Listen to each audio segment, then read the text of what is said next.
एक मैकेनिक हूँ और आपको तो पता ही होगा कि एक मैकेनिक का क्या काम होता है। कभी भी कहीं भी जाना पड़ सकता है। ऐसे में कुछ ऐसा हुआ था एक रात। दरअसल वो ठंड की मनूस रात जिसे पता नहीं आज क्या मंजूर था। उस दिन मैं रोज रोज की तरह आज भी अपनी दुकान का शटर बंद करके आराम से सो रहा था। लेकिन फिर पता नहीं किस इंसान को खुजली हुई थी कि उसने मेरी दुकान के शटर पर जोर जोर से अपना हाथ मारना शुरू कर दिया। उस वक्त मैं इतने ज्यादा गुस्से में आ गया था कि एक बार जल्दी से मैं अपनी दुकान के शटर को खोलकर बाहर निकला। बाहर निकलकर देखा तो मैंने पाया कि फटे कपड़े पहने एक आदमी दुकान के बाहर खड़ा था।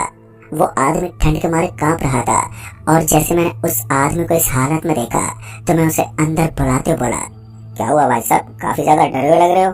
तो उस आदमी ने अपनी गर्दन हिलाई और कहा, भाई साहब मेरे परिवारजन वहाँ फंसे हुए हैं, आप प्लीज मेरी मदद कीजिए और उन्हें किसी तरह से जिंदा बचा लीजिए। उन दोनों मेरे पास मेरी एक गाड़ी थी जो मैंने कुछ दिनों पहले ही परचेज की थी। तो मैंने उस आदमी को कहा, वैसे कहाँ पर है आपके परिवार वाले, चलो हम जल्दी से उनके पास चलते हैं। उसके बाद वो आदमी भी मेरी गाड़ी में बैठ गया और हम तुरंत ही निकल पड़े। जैसे हम वहां से निकले तो पता नहीं, लेकिन मुझे आज अजीब सी घबराहट हो रही थी। अगर मैं कभी भी कहीं भी देर रात जाता हूँ तो उससे पहले मैं भगवान खाटू श्याम बाबा के सामने अपने हाथ जोड़कर जरूर जाता हूँ। लेकिन आज मैंने वो भी नहीं किया और बिना खाटू श्याम बाबा के हाथ जोड़े वहां से निकल पड़ा। जैसे हम आगे वाली गली में पहुंचे तो वो आदमी मुझे कुछ ऐसा रास्ता बताने लगा। तो मैं असमंजस में था कि उस आदमी ने जिस तरह से हमें रास्ता बताया था उसे देखकर ऐसा लग रहा था कि उसके परिवारजन कहीं बहुत गहराइयों के अंदर फंसे हुए हैं। खैर मैंने उस वक्त ज्यादा ध्यान नहीं दिया और उस आदमी के बताए अनुसार अपनी गाड़ी को ड्राइव करने लगा। अब शायद मेरी गाड़ी भी मेरी दुकान से काफी दूर आ चुकी थी। तब जाकर मैंने उस आदमी से कहा, अरे भाई साहब आप ऐसी ठंड में पैदल यहाँ पर चल कर आए। तो उस आदमी ने कहा, हाँ साहब जी अभी तो रास्ता काफी बचा हुआ है, आगे जाओगे तो पता चलेगा। फिर उस आदमी की बात सुनकर मैंने गाड़ी का अगला गियर डाल दिया कि अब तो यहाँ से वापस भी नहीं जा सकता। फिर मैं गाड़ी को स्पीड से आगे बढ़ाने लगा। थोड़ी दूर और आगे गया ही था कि तभी मुझे सामने की तरफ एक गहरी खाई नजर आने लगी। जब मैंने गाड़ी को वहां पर ब्रेक लगाया तो उस आदमी ने कहा, भाई साहब आप जल्दी मेरे पीछे आइए। इतना सुनकर मैंने उस आदमी की तरफ देखा, तब तक वो फाटक खोलकर नीचे उतर चुका था। उसकी बात मानकर मैं भी अपनी गाड़ी से नीचे उतरा और फिर मैं उस आदमी के पीछे पीछे वहां से थोड़ी दूर नजर आने वाली घनी झाड़ियों के बीचों बीच पहुंच गया। तभी मैंने देखा कि वहां पर तो मुझे कोई भी दिखाई नहीं दे रहा था और जिस आदमी के पीछे पीछे मैं यहाँ तक पहुंचा था वो आदमी भी अब वहां से गायब हो चुका था। जिस चीज ने मुझे काफी ज्यादा हैरान कर दिया था कि भला वो आदमी इतनी सी देर में कहाँ पर गायब हो गया। पहले तो मैंने अपने आजू बाजू में देखा तो मुझे कोई भी कहीं भी नजर नहीं आया। तो मैं वापस से अपनी गाड़ी की तरफ पलटने लगा। जैसे मैं अपनी गाड़ी की तरफ पलटा तो मैंने देखा कि उस घनी झाड़ियों के बाहर तो मुझे एक परिवार खड़ा हुआ नजर आ रहा था और उस परिवार के अंदर वो आदमी भी मौजूद था जो मुझे यहाँ तक लेकर आया था। डरावनी बात तो ये थी कि जो आदमी मुझे यहाँ तक लेकर आया था वो अब अपने परिवार के साथ तो था, लेकिन उसकी गर्दन नीचे की तरफ झुकी हुई थी और उसका पूरा शरीर एकदम अकड़ा हुआ था। उस वक्त मेरा गला सूख गया था, ऊपर से ठंड भी इतनी ज्यादा कड़क थी कि पूरा शरीर थर थर कांप रहा था। तभी मुझे ऐसा लगा कि मेरे पीछे से कोई बहुत तेज गति से गुजर गया है, जिस वजह से मैंने एकदम से अपने पीछे पलट कर देखा तो मैंने पाया कि मेरे पीछे की तरफ एक लाल चुन्नी पड़ी हुई नजर आ रही थी और उस चुन्नी के ऊपर कुछ निशान बना हुआ था। धीरे धीरे मैंने अपना हाथ उस चुन्नी की तरफ बढ़ाया और उस चुन्नी को उठाने लगा। किसी तरह जब मैंने उस चुन्नी को उठाया तो मुझे ऐसा लगा जैसे मानो मैंने किसी बच्चे को उठा लिया हो। वो हल्की सी चुन्नी किसी भारी वस्तु की तरह महसूस हो रही थी। उसका वजन इतना ज्यादा था कि मेरे कमर तक झुक गई थी। मैंने बहुत ज्यादा कोशिश करके उसे ऊपर उठाया और फिर उसे वापस से फेंकने लगा, लेकिन इससे पहले ही मेरे पैर डगमगाने लगे और मैं एकदम से नीचे गिर पड़ा। मेरे नीचे गिरते मुझे अपने पेट में किसी लकड़ी के घुसने का आभास हुआ। कुछ ऐसा लग रहा था जैसे कि मेरे पेट में कोई कांटा या फिर कोई लकड़ी चुभ गई है और अब मेरा शर्ट खून की वजह से गीला होने लगा। इसलिए मैंने अपने आप को उठाया और फिर जब मैंने अपने पेट की तरफ देखा तो मेरी आंखें फटी की फटी रह गई। दरअसल मैंने देखा कि मेरे पेट में कोई खरोंच तक नहीं आई थी, लेकिन इसके बावजूद भी मेरी नाभि से काफी ज्यादा खून निकल रहा था। उस वक्त मैं इतना ज्यादा सहम गया था कि मुझे कुछ भी समझ में नहीं आ रहा था कि ये सब हो क्या रहा है। फिर मैंने अपने आप को संभालने की कोशिश भी की, लेकिन मेरा पूरा खून निकलता जा रहा था और मुझे मेरे जिस्म के अंदर और भी कमजोरी महसूस हो रही थी। ऐसा लग रहा था कि कुछ देर के अंदर ही मेरे शरीर का सारा खून बाहर निकल जाएगा और मैं सफेद पड़ जाऊंगा। मैंने अपने मुंह से आवाज तक निकालने की कोशिश की, लेकिन उस वक्त ना ही तो मेरे मुंह से आवाज निकल रही थी और ना ही मैं किसी भी हालत में बोल पाने के लायक था। सब कुछ मेरे लिए असमंजस में पड़ गया था और फिर कुछ देर और बीत जाने के बाद भी मैं वहीं पर पड़ा रहा। अब ठंड के मारे मेरे हाथ भी जमने लगे थे, मेरा पूरा शरीर सुन्न पड़ गया था। मैंने भी अब आत्मसमर्पण सा कर दिया था। कुछ समय तक तो मैं उस जोरदार ठंड के अंदर यूं ही पड़ा रहा और अब तक तो मेरी हालत बहुत ही ज्यादा कमजोर हो चुकी थी। तभी कुछ जने वहां पर आए और उन्होंने मुझे चारों तरफ से उठा लिया।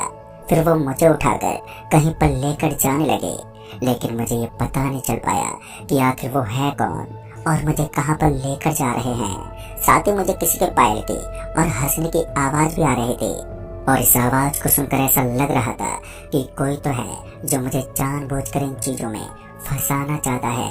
हंसने की आवाज किसी महिला की थी और पायल भी कोई महिला ही पहनती है और इसका मतलब तो यही था कि जरूर इन आवाजों के पीछे और इन सारे कांडों के बीच किसी महिला का हाथ है और कोई ऐसी महिला जो नॉर्मल नहीं हो सकती, क्योंकि कोई भी नॉर्मल महिला इस तरीके के काम नहीं करवा सकती।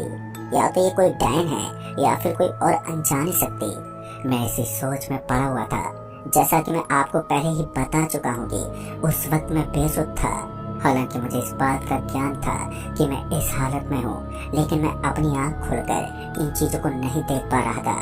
कुछ समय और बीत जाने के बाद वो लोग मुझे कहीं पर ले गए और वहां पर ले जाकर उन्होंने मुझे किसी चीज के ऊपर पटक दिया।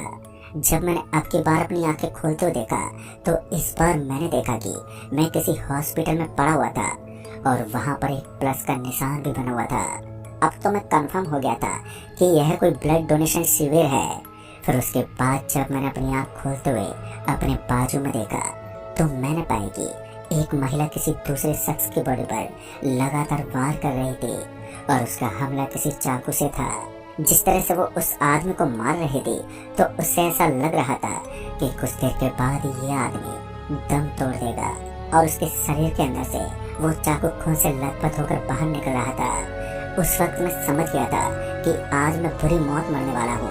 जिस आदमी को वो औरत मार रही है, कुछ ऐसी ही हालत मेरी भी होने वाली है। अब तक मुझे लगा कि मैं अपनी आखिरी सांसें गिन रहा हूँ। अब मुझे नहीं पता कि आगे क्या होने वाला था, क्योंकि मेरी तो इतनी भी हिम्मत नहीं थी कि मैं यहाँ से टस से मस हो सकूं। फिर उन लोगों ने मेरी टेबल को हिलाना शुरू कर दिया। उस टेबल को कुछ इस कदर हिला रहे थे मानो अब वो उसे उठाकर फेंकने वाले हैं। फिर कोई आया जिसके कदमों की आवाज तो मेरे कान में आ रही थी, लेकिन मैं उसे देख नहीं सका। उसने झट से मेरी टेबल को पकड़ा और उसे खींचने लगा। शायद मुझे किसी दूसरे रूम में शिफ्ट किया जा रहा था। शायद मेरी मौत का तमाशा किसी दूसरे कमरे में होने वाला था। मैं अपनी बंद आंखों के साथ बस इन चीजों को महसूस कर सकता था और इसके अलावा मेरे पास कोई दूसरा रास्ता भी नहीं था। मैं भगवान से प्रार्थना करने लगा कि वो मेरी फैमिली को खुश रखे। अभी तक तो इन सब बातों ने मेरे दिमाग के अंदर डेरा डाल रखा था। फिर उसके बाद वो कमरा एकदम से बंद हो गया और उस कमरे के बंद होते ही मैं कोशिश करते हुए हिलने लगा। उसके बाद जैसे मैं हिलते हुए इधर उधर देख रहा था तो फिर अचानक ही मेरी नजर उस बंद कमरे के अंदर पड़ी। तो मैंने देखा कि उस कमरे के चारों तरफ खून ही खून फैला हुआ था और ऐसा लग रहा था जैसे कि उस कमरे के अंदर मर्डर किया जाता है। जब मैंने उस दरवाजे की तरफ देखा तो वहां पर कोई नहीं था और साथ ही इस कमरे के अंदर भी कोई मौजूद ही नहीं था। इस वक्त मेरे पूरे जिस्म में बहुत ज्यादा दर्द हो रहा था, लेकिन इसके बावजूद भी मैं उठने लगा। मेरा पूरा शरीर कमजोर हो गया था। ऐसा लग रहा था मानो मेरे हाथ पैर टूट गए हैं, लेकिन किसी तरह हिम्मत जुटाकर मैं अपनी जगह से उठा। तो उसके बाद मुझे अपने सामने की तरफ उस कमरे का दरवाजा नजर आया। किसी तरह मैं उस कमरे के दरवाजे के पास गया और अपना हाथ लगाते हुए उस कमरे को खोलने की कोशिश करने लगा, लेकिन मेरी पूरी ताकत उस कमरे के दरवाजे के सामने फेल हो गई, क्योंकि मैं उस कमरे के दरवाजे को खोल नहीं पाया और मेरे अंदर इतनी ताकत नहीं थी कि मैं उस दरवाजे को तोड़ दूं। मुझे कोई दूसरा ऑप्शन नजर ही नहीं आया, तो फिर मैं वहीं पर पड़ोस बेड के नीचे जाकर छुप गया। अब तो मैंने सब कुछ अपने भगवान पर डाल दिया था और मैं मन ही मन भगवान का स्मरण करने लगा। तभी एक दरवाजा एकदम से खुला और एक रोशनी मेरे मुंह से टकराने लगी। मैंने उस रोशनी को ध्यान से देखा तो मुझे महसूस हुआ कि यह तो एक जाली की रोशनी है। दरअसल उस कमरे के अंदर जाली बनी हुई थी और वो रोशनी उसी के अंदर से आ रही थी। थोड़ी देर तक तो मैं उस जाली को इसी तरह देखता रहा और उसके बाद मुझे लगा कि कहीं ना कहीं मैं इस जाली को तोड़ ही दूंगा। फिर मैं अपने कदमों को घसीटते हुए उस जाली के पास गया तो सबसे पहले मेरी नजर उस छत के ऊपर से बनी हुई गहराइयों में पड़ी तो मेरा शरीर ही सुन्न पड़ गया। लेकिन मैं इतना तो जानता था कि चाहे मैं ऊपर से नीचे गिरूं या इसी जगह पर रहूं, आज मेरा तो मरना तय है। और उसके बाद मैं उस जाली को खुलकर कूदने लगा।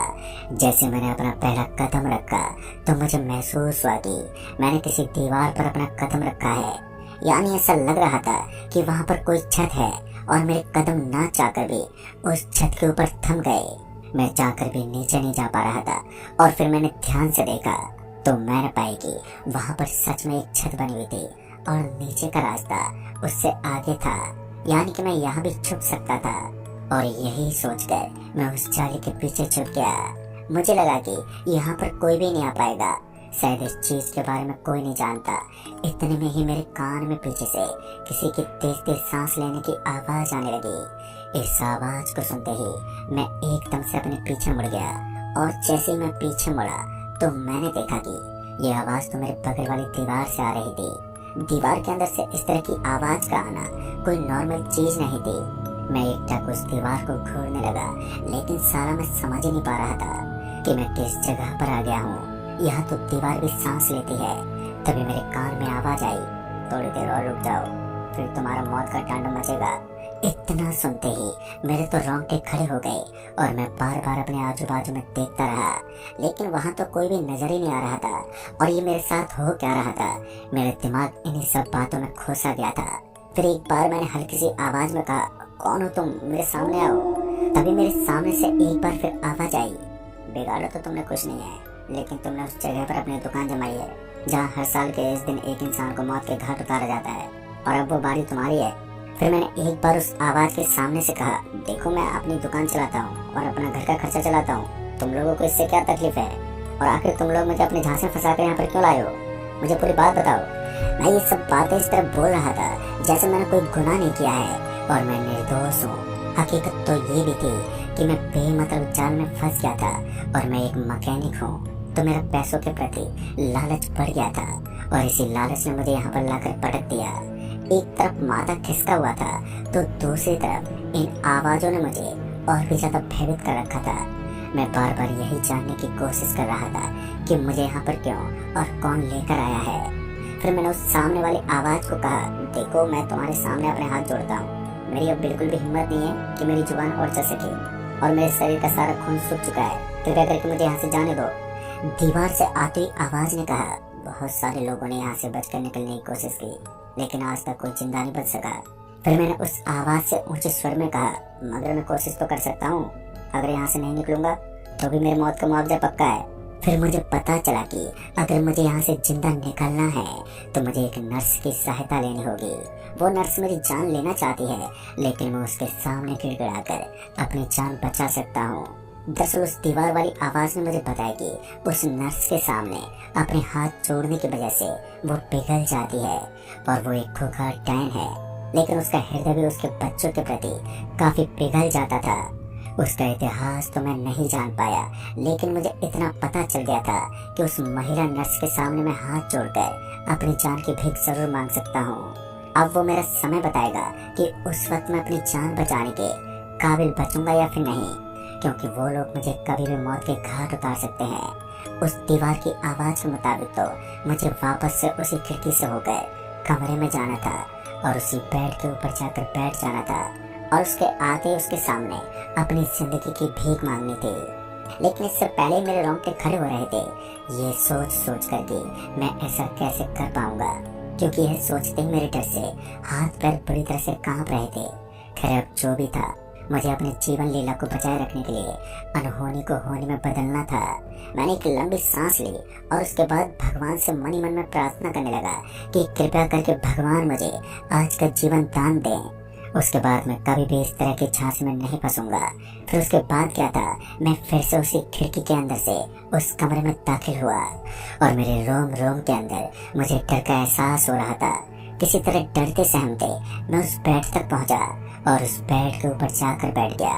अब मुझे इंतजार था तो उस नर्स के आने का, क्योंकि उसके आते सारा का सारा माजरा या तो सॉल्व होने वाला था या फिर ये सब कुछ और भी ज्यादा भयानक होने वाला था। इतना तो मैं भी जानता था कि वो नर्स मेरी मौत का तांडव मचाने के लिए जरूर आने वाली है, इसलिए मैं पूरी तरीके से तैयार होकर बैठ गया। मेरी आंखें दरवाजे पर टिकी हुई थी और दिल के अंदर एक अजीब सा डर बैठा हुआ था। इसी बीच मुझे किसी के कदमों की आवाज सुनाई दी और इस आवाज ने मुझे बहुत ही ज्यादा भयभीत कर दिया था। मेरे रोंगटे अब तक खड़े हो गए थे और फिर जैसे वो दरवाजा खुला और उसके बाद दरवाजे के खुलते ही दरवाजे के भीतर एक नर्स दाखिल हुई और उस नर्स के वहां पहुंचते ही मैं डर से कपकपाती हुई आवाज में बोला, देखो मैं अपने घर वालों की इकलौती संतान हूँ। अगर आपने मुझे मारने की कोशिश की तो पता नहीं मेरे घर वालों का क्या हाल होगा। इतना सुनते ही उस नर्स के हाथ एकदम से रुक गए और एक टक वो मुझे देखने लगी।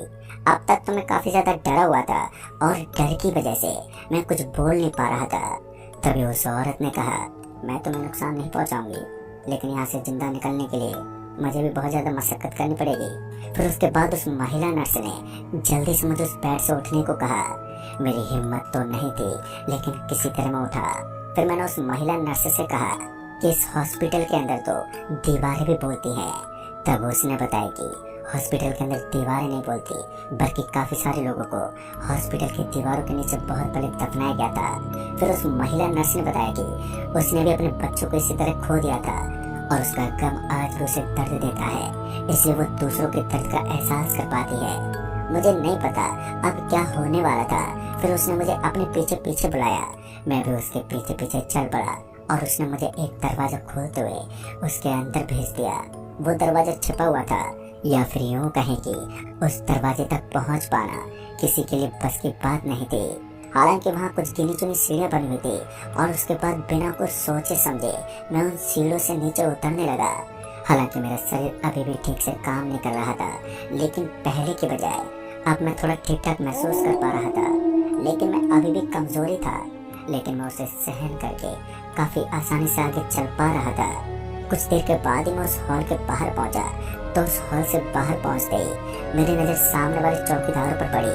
तो मैंने देखा कि वो चौकीदार भूत थे, जिनके गले में हड्डी की माला पड़ी हुई थी। ऐसा लग रहा था जैसे कि उन दोनों ने अभी अभी कोई नया मर्डर किया है, क्योंकि उन दोनों के हाथ खून से सन हुए थे और वो देखने में भी बहुत ज्यादा डरावने लग रहे थे। उनका जबड़ा फटा हुआ था। उस वक्त तो मेरे रोंगटे खड़े हो गए थे और मुझे समझ में नहीं आ रहा था कि अब मैं आगे क्या करूं। तभी मुझे पीछे से आवाज आई, डरो मत और चुपचाप आगे बढ़ते रहो, जब तक मत थमना, जब तक कि वो दोनों तुम्हें रोकने की कोशिश ना करें। और जैसे वो तुम्हें रोकने की कोशिश करें तो उनकी आंखों में कुछ फेंक देना और वो कुछ पल के लिए दंग रह जाएंगे और तुम्हें जाने देंगे।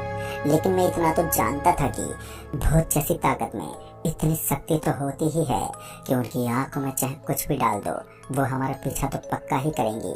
इसलिए मैं थोड़ा थम गया और सोचने लगा कि मुझे क्या करना चाहिए। अभी मुझे याद आया कि मेरी मम्मी ने मुझे एक भगवान हनुमान जी का एक लॉकेट दिया था, जो मैंने अपनी जेब में डाल रखा था। मम्मी मुझे बार बार कहती थी कि इस लॉकेट को अपने गले में पहन कर रखा करो, तुम्हारे सामने कोई भी काली शक्ति नहीं टिक पाएगी। और अब वो समय था जब मुझे भगवान की परख करनी थी। उसके बाद मैं भगवान का नाम जपते हुए उस लॉकेट को अपने गले में डाल लिया और जैसे मैं सामने की तरफ देखने लगा तो पता नहीं उन चौकीदारों को ऐसा क्या हुआ कि वो दोनों दर्द से एकदम से तड़पने लगे और वहीं पर छटपटाने लगे। फिर जब मेरी नजर मेरे लॉकेट पर पड़ी तो मैंने देखा कि अब उस लॉकेट के अंदर से एक तेज रोशनी चमक रही थी और उस रोशनी की वजह से वो सभी शैतान तड़प रहे थे। फिर कुछ देर के बाद ही वो सभी एकदम से घायल होकर नीचे गिर पड़े और उसके बाद मैंने आओ देखा न ताओ और तुरंत ही भागते वहां से निकल गया। इस बार मैं अपने तेज तेज सांसों के साथ गाड़ी के पास पहुंचा तो मैंने देखा कि जिस जगह पर वो हॉस्पिटल बना हुआ था वहां पर चारों तरफ बहुत ही घनी झाड़ियां थी और उनके अंदर उस हॉस्पिटल को बनाया गया था, लेकिन उसके बाहर मेरी गाड़ी खड़ी थी। फिर मैं वहां से निकल गया और भगवान हनुमान जी के लोगे और उस नर्स ने मेरी जान बचाई। जिस नर्स को मैं अपना यमराज समझ बैठा था, आखिर में उसी ने मुझे इस भयानक हॉस्पिटल से बचाया। खैर दोस्तों, उस दिन मेरी जान तो बच गई, लेकिन उसके बाद मुझे पता चला कि 21 दिसंबर की रात को वहाँ एक भूत के मौत का तांडव होता है। वहाँ कोई तो ऐसा होता है जिसको मारा जाता है। उस दिन भी शहर के एक आदमी की मौत हुई थी और वो उसी हॉस्पिटल के अंदर मिला था। दोस्तों, हर साल के 12 महीने में वहाँ पर किसी की मौत का इंतजाम तो कर ही दिया जाता है। अब इसका रहस्य क्या है, ये तो मैं भी नहीं जानता, लेकिन उस दिन के बाद मैं अपनी